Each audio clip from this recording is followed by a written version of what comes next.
Bismillah. Assalamu alaikum армысыздар ағайын. Алдарыңызға шипа беріп жұмадан жарқындығына Алла тағала баршаңызға бүгінгі күннің берекетін берсін.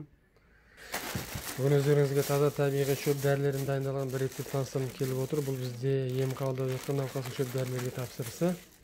Созылмалы өт қалтасының қабынуынан туындаған созылмалы ұйқы безінің қабыну, яғни панкреатит ауруы. Бұл ауруды емдеуге арналған таза табиғи шөп дәрілерден дайындалған рецепт. Бұл рецепттің құрамында көканды шөбі, жусан шөбі, рауағаш, желке шөп, пинелия шөбі, жұлдыз жебе шөбі, апельсин қабығы сынды таза табиғи шөп дәрілер қамтылған. Бұл шөп дәрілердің қасиеті ыстықты айдап, отты тарату, ылғалдықты кетіру, қан айналымды реттеу, соның нәтижесінде жоғарылатылған панкреатит ауруын түбегейлі емдеуге себеп болады. Құдай қаласа. Ағайын, Алла тағала бар ем қабылдап жатқан науқастарға толық шипасын берсін. Ауырмаңыз ағайын.